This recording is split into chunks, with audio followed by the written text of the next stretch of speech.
ఒక క్యాపిటల్గా పెట్టుకుని ప్రైవేట్ పబ్లిక్ పీపుల్ పార్ట్నర్షిప్తో జీరో పావర్టీ చేయాలని, ఆ తర్వాత శాశ్వతంగా పేదరికాన్ని నిర్మూలించాలని మనం ముందుకు పోతున్నాం. ఇది కాకుండా ఇంకొక పక్కన చూస్తే స్త్రీ శక్తి, ఇది గేమ్ చేంజర్. ఆస్తిలో సమాన హక్కు ఇచ్చింది ఎన్టీఆర్, ఆ తర్వాత డాక్రా మహిళల్ని పెట్టింది నేను. 33% ఉద్యోగాల్లో కాలేజ్ సీట్లో రిజర్వేషన్లు పెట్టింది మనం. ఈరోజు నేను ఒకటే హామీ ఇస్తున్నా, ఎవరైనా సరే ఆడబిడ్డల పైన సోషల్ మీడియాలో క్యారెక్టర్ అసాసినేషన్ చేస్తే అదే చివరి రోజు అవుతుంది, గుర్తుపెట్టుకోమని హెచ్చరిస్తున్నా. ఇలాంటి కఠినమైన నిర్ణయాలు తీసుకుంటాం, ఆడబిడ్డలకు న్యాయం చేస్తాం. ఈ సంవత్సరం 1,00,000 మంది డాక్రా సంఘాలని పారిశ్రామికవేత్తలు చేయాలనే కార్యక్రమం పెట్టుకున్నాం. 22 మందికి ఎమ్మెల్యే సీట్లు ఇస్తే 20 మంది గెలిచారు. ఈ రేషియోలో చూస్తే ఎంతమంది ఎమ్మెల్యేలుగా మహిళలకు ఇస్తే, ఎంపీలుగా ఇస్తే తప్పకుండా ఎక్కువ గెలిచే అవకాశాలు ఉన్నాయి. దీన్ని కూడా ప్రారంభిస్తామని చెప్పి కూడా నేను మీకు తెలియజేస్తున్నా. అందుకే ఇక్కడే కడపలో మీరు చూస్తే మాధవరెడ్డి ఉంది,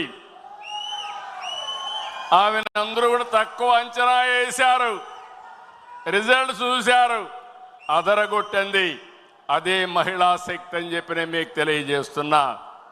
ఈరోజు నేను ఒకటే మీ అందరికీ హామీ ఇస్తున్నాను, ఇప్పటికే చాలా కార్యక్రమాలు చేశాం, మళ్ళీ హామీ ఇస్తున్నా.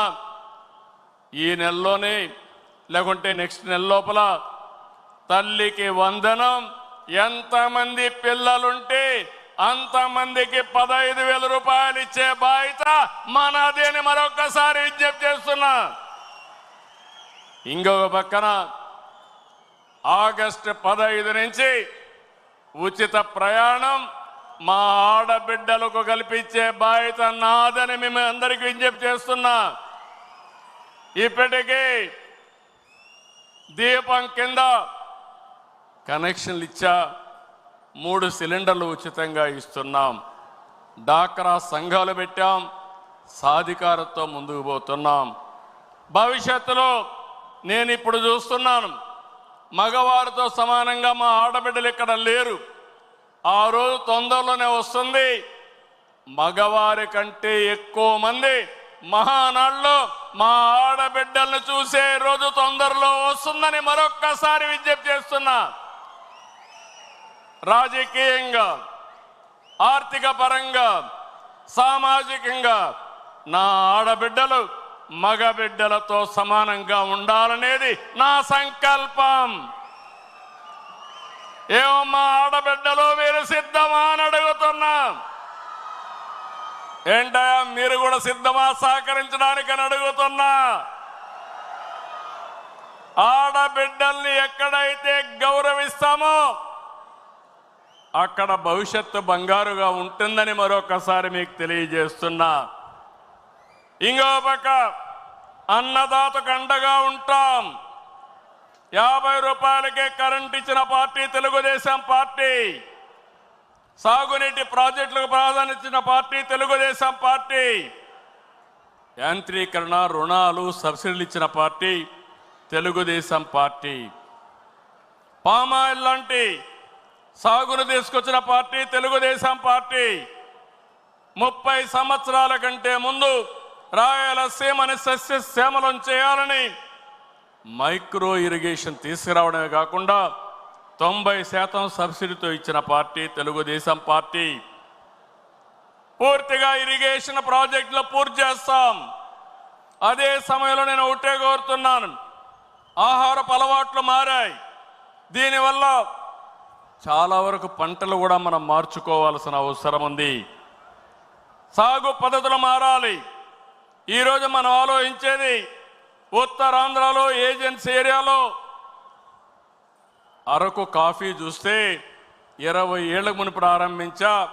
ఈరోజు ప్రపంచం మొత్తం అరకు కాఫీ అంటే టేస్ట్ చేయని వాళ్ళు లేరంటే వరల్డ్ బెస్ట్ బ్రాండ్గా తయారయ్యే పరిస్థితి వచ్చింది. ఇంకో పక్క కోస్టల్ ఆంధ్రాలో అక్వా, రాయలసీమలో హార్టికల్చర్, మిగిలిన ప్రాంతాల్లో వాణిజ్య పంటలు రైతుల జీవితాలనే మారుస్తాయని చెప్పి కూడా నేను మీకు తెలియజేస్తున్నా. ఉత్తరాంధ్ర ప్రాజెక్టులు పూర్తి చేస్తాం, పోలవరం పూర్తి చేస్తాం, సీమలో ఉండే ప్రాజెక్టులు పూర్తి చేస్తాం. పోలవరం బనకచర్ల పూర్తి చేసి రాష్ట్రం మొత్తం సస్యశ్యామలం చేసే బాధ్యత మనం పెట్టుకుంటామని చెప్పి నేను మీకు తెలియజేస్తూ, అన్నదాతకు ఇవ్వాల్సినటువంటి 20,000 రూపాయలు కేంద్రం ఇచ్చేటప్పుడు మన వాటాగా 3 విడతల్లో వాళ్ళ అకౌంట్లో జమ చేసే బాధ్యత ఈ ప్రభుత్వానిదని చెప్పి నేను మీకు తెలియజేస్తున్నాను. రైతుల పంటలకు లాభసాటిగా గిట్టుబాటు ధర ఇప్పించే బాధ్యత తీసుకుంటాం. దీంతో మనం ముందుకు పోతామని చెప్పి కూడా నేను విజ్ఞప్తి చేస్తున్నా. ఇకపోతే యువశక్తి నిర్వీర్యం చేశారు. ఒకటే హామీ ఇస్తున్నా, యువశక్తి నిర్వీర్యం కావడానికి వీలు లేదు. అలాంటి శక్తిని మీరు చూస్తే, నేను జైల్లో ఉన్నప్పుడు అకారణంగా జైల్లో పెడితే దగ్గర 100 దేశాల్లో 52-53 రోజులు రాజీ లేని పోరాటం చేశారంటే అది నాకు వాళ్లకు నా మీదుండే అభిమానం. అందుకనే ఈరోజు నేను ఒకటే ఆలోచిస్తున్నాను, మన యువత ప్రపంచంలో నెంబర్ 1గా చేసే బాధ్యత ఈ ప్రభుత్వాన్ని. డిఎస్సి, ప్రైవేటు ఉద్యోగాలు, గవర్నమెంట్ ఉద్యోగాలు ప్రపంచానికి సేవలు చేసే విధంగా వాళ్ళలో తెలివితేటలు పెంచి ఆంధ్రప్రదేశ్ రాష్ట్రాన్ని ప్రపంచానికి ఒక హబ్బుగా తయారు చేసి ఈ సేవలు అందిస్తామని చెప్పి కూడా నేను మీకు తెలియజేస్తున్నా. ఫైనల్గా ఇవన్నీ కలిపి తెలుగు జాతి విశ్వఖ్యాతి, తెలుగు జాతి రాబోయే రోజుల్లో ఏ ఆంధ్రప్రదేశ్కో లేకుంటే తెలంగాణకు పరిమితం కాకుండా ప్రపంచంలోనే విశ్వఖ్యాతి తీసుకొచ్చే విధంగా వాళ్ళని ముందుకు తీసుకెళ్తామని చెప్పి నేను మీకు తెలియజేస్తున్నాను. చేయాలి. ఈరోజు మనం చూస్తే వాట్సాప్ గవర్నెన్స్ వచ్చింది. దీని ద్వారా అనేక మార్పులు వచ్చాయి. ఈరోజు 25 సంవత్సరాల కంటే ముందు ప్రారంభించిన ఐటీ మన వాళ్ళు ప్రపంచమంతా వెళ్ళి ఈరోజు ఏ దేశానికి పోయినా